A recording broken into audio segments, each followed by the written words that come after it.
Hi, my name is Natalie Mack. The animals I've adopted throughout the years have been a number of animals, anywhere from dogs, cats. I've actually adopted a mouse with a skin condition, gerbils, hamsters, and a number of cats as well. My experience with the animals I've adopted, they've all been positive experiences. Usually I would submit an application to the animal that I fell in love with, that I wanted to adopt, and my applications were always accepted with flying colors.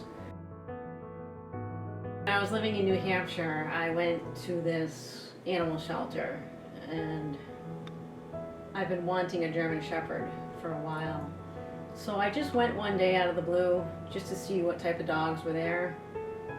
And I went into the kennel, and all these dogs were barking.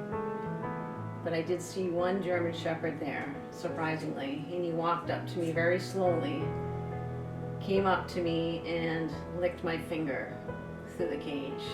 And I knew just then that it was meant to be, and I had to have that dog. So that was a very positive experience that I'll never forget.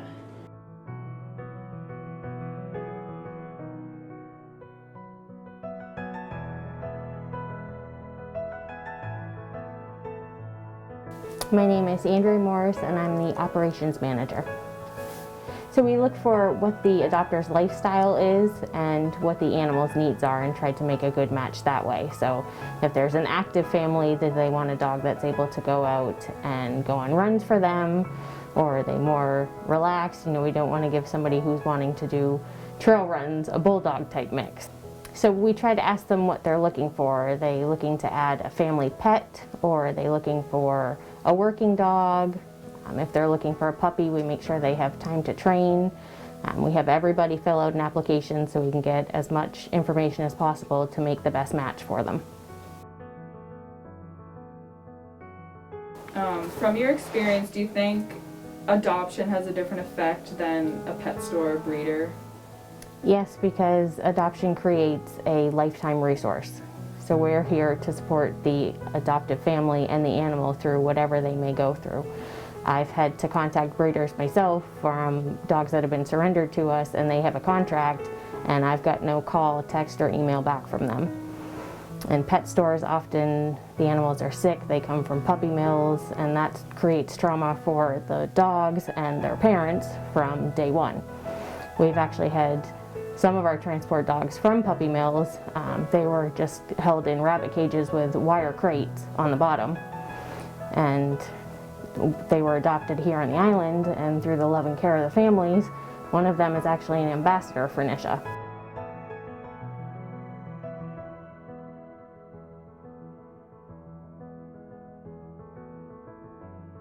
Hi, my name is Laurie Smith. I'm the dog adoption coordinator for NISHA. I also work with behavior and training and the transport program. Hi, my name is Paige Martineau. My name is Holden Svirsky. The first shelter I worked at was known as Pets Unlimited, and that is in San Francisco, California. The second shelter, I worked in, it was the San Francisco SPCA. And the third shelter I worked at is Tony LaRussa's Animal Rescue Foundation in Walnut Creek, California. I have adopted dogs all my life. I think I'm on dog number 21.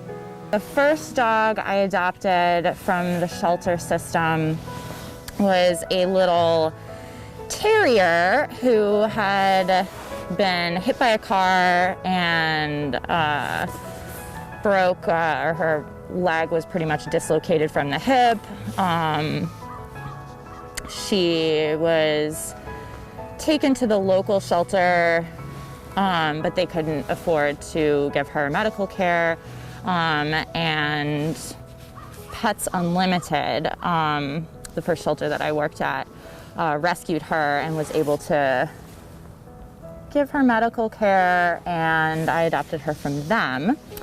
I am from the horse show world, which is how I wound up, I think, always using breeders for dogs. So when I was growing up, I had horses. I went to horse shows every weekend. At horse shows, in the South at least, there were always two breeds of dog that everyone had: Corgis or Jack Russells. So my family's first dog was a Corgi. We got it from a breeder that we knew through horse show circuit. And then, we just loved Corgis. So as an adult, the first dog I ever got was with my then boyfriend, now husband. It was a Corgi from the same breeder that his family had gotten their Corgi from.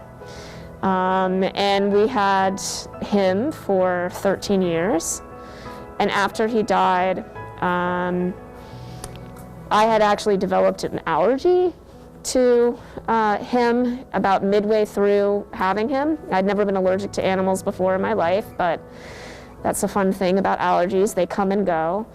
And so, as much as we wanted to get a Corgi, we decided that we needed to get a dog that had hair. And although there's no such thing as a hypoallergenic dog, we did get a Portuguese water dog from a breeder because of my allergies. If you are adopting from a municipal shelter, the process is a heck of a lot similar than if you're adopting from a nonprofit rescue. They are trying to get dogs into homes as quickly as possible. It really depends, the process. With dogs from breeders, again, totally depends on the breeder. I think, some breeders are going to be careful about who they place dogs with, especially if they're purpose-bred dogs. We didn't have a formal application process with the Corgi. It was all word of mouth. With the Portuguese water dog that we bought, he's 6, so it wasn't that long ago.